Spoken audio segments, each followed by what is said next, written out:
जय Hind and hello guys, स्वागत है आपका आपके अपने YouTube चैनल ज्ञानदे होस्ट में। एंड इस वीडियो के अंदर आपको बताने वाला हूं स्टेट बैंक ऑफ इंडिया यानी कि SBI clerk regular form vacancy 2026 online form के बारे में कि कैसे आपको ये फॉर्म फिलअप करना है। गाइस मैं आपको बता दूं कि रिसेंटली SBI ने पहले आपकी बैकलॉग वैकेंसी निकाली जिसके फॉर्म 7 अगस्त से स्टार्ट हुए थे और 21 अगस्त 2026 तक में भी शायद भरे जाएंगे। और गाइस इसके बाद में फिर यहाँ पर आपके जो रेगुलर फॉर्म के वैकेंसी है वो निकाले गए हैं। इसमें आपके 7680 वैकेंसी है और जो बैकलॉग वैकेंसी है उसमें 1538 है। उसमें जनरल कैटेगरी कैंडिडेट अप्लाई नहीं कर सकते, कुछ लिमिटेड स्टेट ही अप्लाई कर पाएंगे और उसके लिए अप्लाई करने का जो लिंक है वो भी अलग है और उसका जो प्रोसेस है वो भी अलग है। उसके लिए मैंने अलग से वीडियो बनाई हुई है। जो आपकी रेगुलर वैकेंसी जिसमें सभी अप्लाई कर सकते हैं उसमें 7680 है। एंड आप लोग इसके फॉर्म 11 अगस्त से लेकर के 31 अगस्त 2026 तक भर पाएंगे। इस वीडियो के अंदर आपको इसके बारे में पूरी जानकारी दी जाएगी, तो आपको वीडियो को पूरा देखना है। चलिए शुरू करते हैं। फटाफट से वीडियो को लाइक शेयर करके चैनल को सब्सक्राइब कर लेना और उसके बाद जो लिंक वीडियो को डिस्क्रिप्शन में दिया है आप ओपन कर लेना। आपके सामने सभी जानकारी आ जाएगी। आप यहां पर देख सकते हैं एनी ग्रेजुएट कैंडिडेट अप्लाई कर सकते हैं। एज लिमिट 20 से 28 साल के बीच रखी गई है। फीस जनरल OBC EWS के लिए 750 और SC ST person with disability के लिए कोई नहीं है, ये फ्री में अप्लाई कर सकते हैं। फिर आप देखेंगे इसमें मैंने मेंशन भी किया रेगुलर वैकेंसी टोटल 7680 है और बैकलॉग वैकेंसी 1538 है। अब ये जो आपकी रेगुलर वैकेंसी है कौन सी स्टेट के लिए किस कैटेगरी में कितनी है उसकी जानकारी आप यहां पर देख सकते हैं। और एज आपकी गाइस 1 अप्रैल 2026 तक काउंट किए जाएगी, यानी कि आपकी 1 अप्रैल 2026 तक एज ना तो 20 साल से कम हो और ना ही 28 साल से ज़्यादा हो। ये जो अपर एज लिमिट है 28 साल से ज़्यादा, ये जनरल कैटेगरी के लिए है क्योंकि गाइस SC ST को OBC और OBC को छूट मिलेगी, यानी कि SC ST कैंडिडेट जो है वो यहाँ पर 33 साल की एज तक अप्लाई कर सकते हैं और OBC वाले 31 साल की एज तक अप्लाई कर सकते हैं। फिर सिलेक्शन प्रोसेस यहाँ पर आप जानेंगे, पूरी जानकारी आपको दी गई है। अगर आप इसका नोटिफिकेशन चेक करना चाहते हैं तो ऑफिशियल नोटिफिकेशन PDF के ऊपर क्लिक करके इस PDF से एक बार यहाँ पर सभी की सभी जानकारी डबल चेक कर सकते हैं। अब अगर आप एलिजिबल है और आप ये फॉर्म भरना चाहते हैं, अभी तक आपने नहीं भरा वो भी आप बिना कोई मिस्टेक किए, तो इंपॉर्टेंट लिंक के सेक्शन से अप्लाई ऑनलाइन लिंक ओपन करेंगे। अब आपके सामने यहाँ पर ये पेज आ जाएगा। बेसिकली आपका पोर्टल है जहाँ से आपको फॉर्म भरना है और अब आप यहाँ पर आइए और click here for new registration, इसके ऊपर क्लिक कीजिए। इसके ऊपर क्लिक करने के बाद अब आप यहाँ पर जो भी आपका फर्स्ट नेम है वो एंटर करेंगे आपके सर्टिफिकेट के अकॉर्डिंग, उसको दोबारा डाल करके वेरीफाई करेंगे। अपना मिडिल नेम डालेंगे, नहीं है तो खाली छोड़ देंगे। फिर यहाँ पर लास्ट नेम डालेंगे, लास्ट नेम को भी दोबारा डाल करके वेरीफाई कर देंगे। अगर आपका सिर्फ फर्स्ट नेम है, मिडिल नेम लास्ट नेम नहीं है, तो गाइज आप यहाँ पर अपना फर्स्ट नेम से ही आगे बढ़ सकते हैं क्योंकि मिडिल नेम लास्ट नेम होना कंपलसरी नहीं है। उसके बाद आप मोबाइल नंबर डालेंगे, मोबाइल नंबर को दोबारा डाल करके वेरीफाई करेंगे। अल्टरनेटिव नंबर के अंदर अगर आप कोई अन्य नंबर यूज करना चाहते हैं, देना चाहते हैं तो आप दे सकते हैं, नहीं तो आप इस ऑप्शन को चाहे तो खाली छोड़ सकते हैं। फिर ईमेल आईडी में आपकी ईमेल में @ से पहले जो कुछ भी आता है वो आप यहाँ पर टाइप कर देंगे और डोमेन नेम्स के ऊपर क्लिक करके सिलेक्ट करेंगे कि कौन से डोमेन पर है। जैसे कि मेरी ईमेल है gmail.com पर, तो मैं gmail.com सेलेक्ट कर लूँगा। अब आप कन्फर्म ईमेल आईडी के अंदर कंप्लीट ईमेल आईडी डाल देंगे, कोई डोमेन नेम सेलेक्ट करने की आवश्यकता नहीं है। इसके बाद ये सिक्योरिटी कोड डालेंगे, सभी जानकारी चेक करते हुए सेव एंड नेक्स्ट के ऊपर क्लिक करेंगे। अब आपके सामने OTP वेरिफिकेशन का पेज आ चुका है। तो गाइज आप यहाँ पर आपका मोबाइल नंबर और ईमेल आईडी वेरीफाई करेंगे। इसके लिए आपको पहले जो सिक्योरिटी कोड यहाँ पर दिखाई दे रहा है वो सिक्योरिटी कोड डालना है और डालने के बाद में आप यहाँ पर इसमें सेंड OTP इसके ऊपर क्लिक करेंगे। तो चलिए हम यहाँ पर इसके ऊपर क्लिक करते हैं और अब आपको आपके नंबर के ऊपर एक OTP सेंड किया है। जो OTP अभी आपको मिला है वो OTP आप यहाँ पर डाल दीजिए और डालने के बाद में वेरीफाई OTP के ऊपर क्लिक करके इसको वेरीफाई कर दीजिए। अब सेम वे में आप सिक्योरिटी कोड फिर से डालेंगे और सेंड OTP करेंगे ईमेल के लिए। तो अब आपको आपकी ईमेल चेक करनी है। जैसे आपको नंबर पर OTP सेंड किया है ऐसे ही आपको ईमेल के ऊपर भी एक OTP भेज दिया है, वो OTP आप यहाँ पर डाल दीजिए। चलिए मैं इसको डाल देता हूँ और डालने के बाद वेरीफाई OTP के ऊपर क्लिक करके इसको भी वेरीफाई कर दीजिए। अब आप नेक्स्ट के ऊपर क्लिक करेंगे। नेक्स्ट के ऊपर क्लिक करने के बाद यहाँ पर आपको इसमें फोटो सिग्नेचर अपलोड करना है। जो आप फोटो अपलोड करेंगे इसका साइज आपका 20 से 50 KB के बीच में और सिग्नेचर का साइज 10 से 20 KB के बीच में रहना चाहिए और एक लाइव फोटो भी आपको अपलोड करना है। तो पहले आप फोटो की गाइडलाइंस देख लीजिए कि किस तरह का फोटो एक्सेप्ट होगा और किस तरह का रिजेक्ट होगा। ये इनवैलिड एग्जाम्पल है और ये वैलिड एग्जाम्पल जो कि आपके सामने है, तो देख लिया। अब गाइज आप यहाँ पर इसमें चूज फाइल के ऊपर क्लिक कीजिए और जहाँ पर भी आपकी फ़ोटो फाइल है वो आपको सिलेक्ट करनी है, ओपन करना है। आपका फ़ोटो यहाँ पर इस तरह से आ जाएगा, फिर यहाँ पर आप टिक कर देंगे। इसके बाद आप यहाँ पर इसमें लाइव फ़ोटो अपलोड करेंगे। अगर आप मोबाइल से करना चाहते तो क्लिक टू स्कैन के ऊपर क्लिक करके इस QR कोड को अन्य फ़ोन से स्कैन कर लीजिए और फोटो अपलोड कीजिए। एंड अगर आप कंप्यूटर से करना चाहते तो कैप्चर फ़ोटो इसके ऊपर क्लिक कीजिए। आपका जैसे लाइव कैमरा ऑन हो तो आप कैप्चर के ऊपर क्लिक करके इसको कैप्चर कर ले और इस तरह से सेव कर दे, आपका फ़ोटो यहाँ पर आ जाएगा। इसके बाद आप यहाँ पर इसके ऊपर टिक कर देंगे। टिक करने के बाद नीचे की तरफ आपको आपका सिग्नेचर अपलोड करना है। सिग्नेचर का साइज़ मैं आपको बता चुका हूँ कि 10 से 20 KB के बीच में रहना चाहिए। तो फाइल सेलेक्ट कीजिए, ओपन कीजिए। जैसे ही आपका सिग्नेचर अपलोड हो जाए तो यहाँ पर टिक कीजिए एंड इसके बाद में आपको यहाँ पर नेक्स्ट के ऊपर क्लिक करना है। अब आती है आपके सामने फॉर्म की बेसिक डिटेल। तो सबसे पहले आपको सर्कल सेलेक्ट करना है कि आप किस सर्कल में अप्लाई करना चाहते हैं। तो जिस भी सर्कल में आपको अप्लाई करना है वो आप यहाँ से सिलेक्ट कर लीजिए। चलिए हम यहाँ पर इसमें से ये सर्कल सेलेक्ट कर लेते हैं।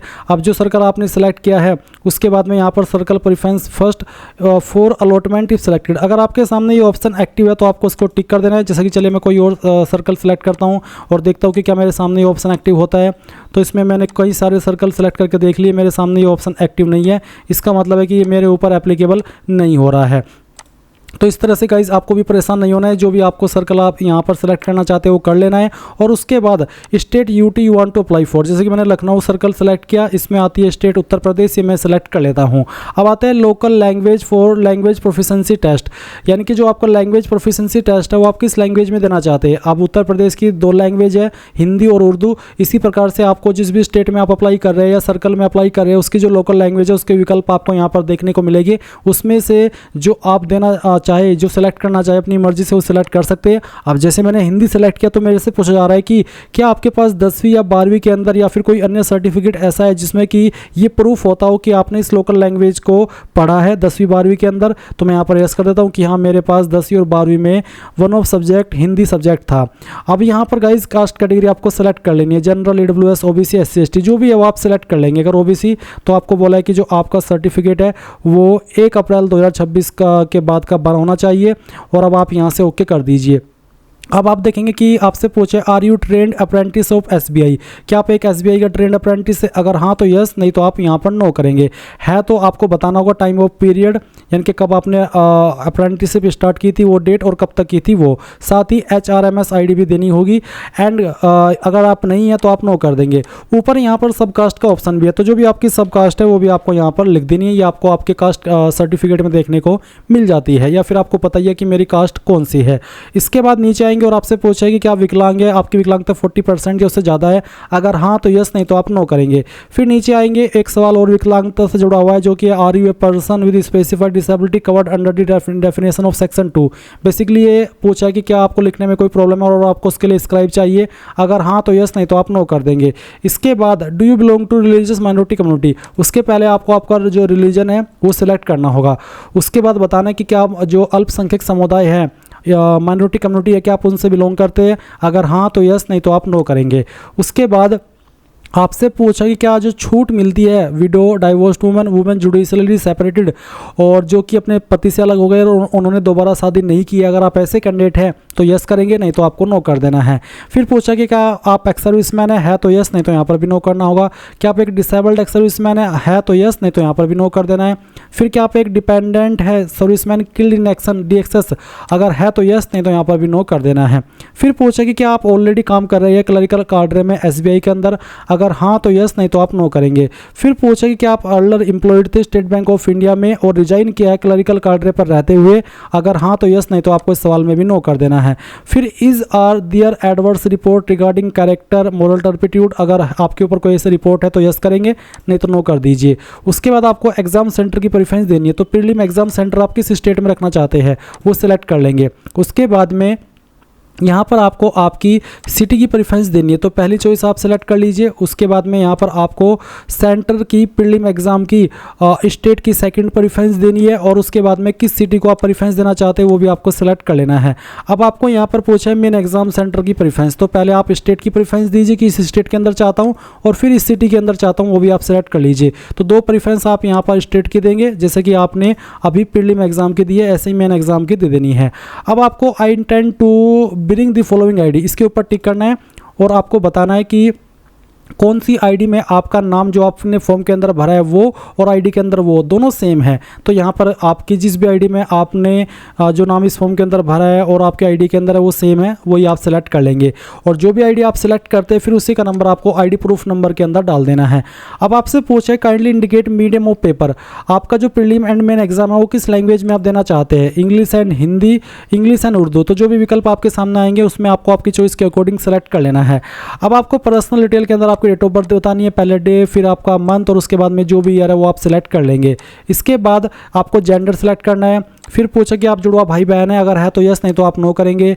उसके बाद अगर आप जुड़वा है, यस करने के बाद आपको जुड़वा का नाम और जेंडर बताना होगा, नहीं है तो आप इसको नो कर दीजिए। और मैरिटल स्टेटस बताइए, अनमैरिड, मैरिड, जो भी आपका स्टेटस है। अगर आपका स्टेटस अनमैरिड के अलावा कोई अन्य है तो आपको यहाँ पर आपके स्पाउस यानी कि पति पत्नी का नाम भी देना होगा। बट अगर आप अनमैरिड है तो आप यहाँ पर इसमें आधार कार्ड नंबर डाल दीजिए अब नीचे, और फिर कंसेंट टू अदर वेरिफिकेशन इसको यस कर दीजिए। उसके बाद फादर का फर्स्ट नेम डाल देना है, फिर मिडिल नेम और उसके बाद में लास्ट नेम। इसी प्रकार से मदर का फर्स्ट नेम, मिडिल नेम और लास्ट नेम। इसके बाद यहाँ पर एड्रेस फॉर कॉरस्पॉन्डेंस में जो भी आपका प्रेजेंट एड्रेस है वो आप यहाँ पर डालेंगे, और इस तरह से आपको इसको भर देना है। एड्रेस लाइन फर्स्ट टू तीनों लाइन के अंदर थोड़ा थोड़ा पार्ट आपके एड्रेस का डाल दीजिएगा। डिस्ट्रिक्ट आपकी जो भी है वो डिस्ट्रिक्ट आपको यहाँ पर एंटर कर देनी है, और ये एंटर करने के बाद में आप यहाँ पर जो आपकी स्टेट है वो सिलेक्ट कर लेंगे, और आपका जो भी पिन कोड है वो भी आप यहाँ पर डाल देंगे। अब अगर आपका प्रेजेंट एड्रेस और परमानेंट एड्रेस सेम है तो आप इसको टिक कर दीजिए, अगर अलग है तो अनटिक करके अलग से भर सकते हैं। फिर किस एड्रेस के ऊपर आप अपनी एप्लीकेशन फीस की जीएसटी इनवॉइसिंग या कह लीजिए फीस की स्लिप भिजवाना चाहते हैं वो आप सिलेक्ट कर ले। अब आप नीचे आएंगे और सेव एंड नेक्स्ट के ऊपर क्लिक कर देंगे। अब आपके सामने यहाँ पर क्वालिफिकेशन की जानकारी आ चुकी है। क्वालिफिकेशन आपकी 31 दिसंबर 2026 तक कंप्लीट हो, जिसके बाद में होगी वो अप्लाई करने के लिए एलिजिबल नहीं है। तो आपको यहाँ पर ग्रेजुएशन में बताना है कि आप एपियर्ड हो। अगर आप एपियर्ड हो तो फिर आपको यहाँ पर इसमें आपका डिग्री, सब्जेक्ट, स्ट्रीम और नेम ऑफ कॉलेज या यूनिवर्सिटी का नाम देना है, बाकी डिटेल देने की आवश्यकता नहीं है। बट अगर आप पास कर चुके हो तो फिर आप यहाँ पर आपका डिग्री, सब्जेक्ट, स्ट्रीम सेलेक्ट कर लीजिए। अगर इनमें है तो सिलेक्ट कर ले, नहीं तो अदर्स के ऊपर क्लिक करके खुद से अपना डिग्री, सब्जेक्ट, स्ट्रीम यहाँ पर आप भर सकते हैं। उसके बाद नेम ऑफ कॉलेज, यूनिवर्सिटी, तो कहाँ से आपने किया है उस डिग्री कॉलेज का नाम या फिर यूनिवर्सिटी का नाम आप यहाँ पर दे सकते हैं। किस डेट में आपने इस क्वालिफिकेशन को पास कर लिया वो भी आप यहाँ पर सिलेक्ट कर लेंगे। परसेंटेज और मार्क्स पॉइंट के साथ में देने हैं। एंड अगर आपके नंबर सीजीपीए के अंदर है तो आप उनको परसेंटेज में कन्वर्ट करके यहाँ पर फिल कर देंगे। उसके बाद आपकी क्लास भी आपको सेलेक्ट कर लेनी है। अब अगर आपके पास इंटीग्रेटेड डबल डिग्री भी है तो आप यहाँ पर उसका भी स्टेटस बताएंगे, उसका जो सब्जेक्ट, स्ट्रीम या डिग्री है वो बताएंगे, कॉलेज, यूनिवर्सिटी का नाम, डेट ऑफ पासिंग, परसेंटेज और आपकी क्लास। पोस्ट ग्रेजुएशन क्वालिफिकेशन है, कोई प्रोफेशनल क्वालिफिकेशन है तो उसकी जानकारी भर देंगे। वैसे कंपलसरी रूप में आपसे सिर्फ डिग्री की योग्यता मांगी है। अब अगर आपके पास कोई एक्सपीरियंस है तो आप उसकी जानकारी भरना चाहते हैं, और आप कैसे भरेंगे वो देख लीजिए। तो बताना है प्रेजेंटली वर्किंग, अगर आप करंट में काम करें तो यस कर दे, नहीं तो आप नो करेंगे। फिर आपको नेम ऑफ द एम्प्लॉयर के अंदर उस बैंक, उस कंपनी का नाम देना है जहां पर आपने काम किया है। डेजिग्नेशन किस पोस्ट पर रह करके किया है। फ्रॉम में वो डेट जब आपने जॉब ज्वाइन की थी, और टू में वो डेट जब तक आपने जॉब की थी। नेचर ऑफ ड्यूटीज़, क्यों क्या काम आप करते थे, थोड़ा शॉर्ट में आपको बताना है। क्यों जॉब छोड़ी उसका कोई रीजन आपको छोटा मोटा अपनी मर्जी से यहाँ पर बता देना है। अगर नहीं है कोई एक्सपीरियंस तो आप इसको खाली छोड़ दीजिए। अब आपसे पूछा है कि जो SC ST OBC ex serviceman, DXSPWBD इन कैटेगरी को जो प्री एग्जाम ट्रेनिंग मिलती है क्या आप वो लेने के लिए इच्छुक है।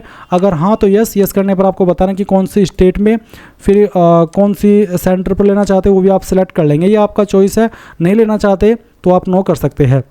अब जो भी आपकी लोकल लैंग्वेज है वो यहाँ पर देखने को मिलेगी कंपलसरी रूप में, और आपको बताना है कि मुझे पढ़नी आती है, लिखनी आती है और बोलनी आती है।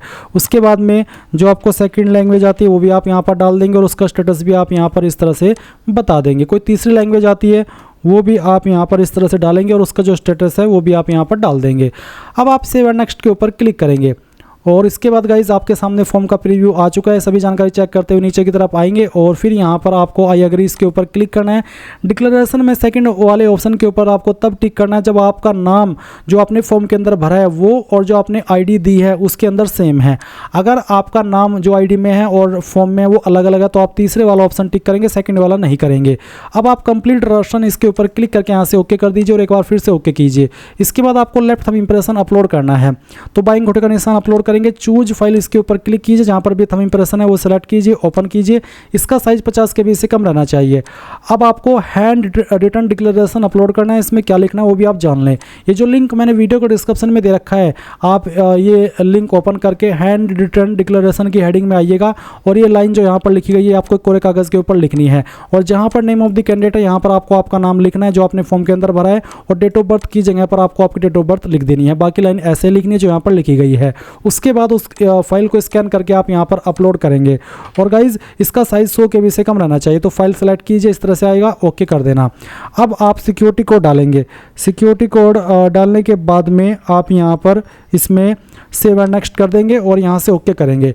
जो कैंडिडेट SC ST है उनके सामने डायरेक्टली उनके फॉर्म का फाइनल प्रिंट आ जाएगा, यानी कि उनका फॉर्म मान लीजिए सबमिट हो चुका है।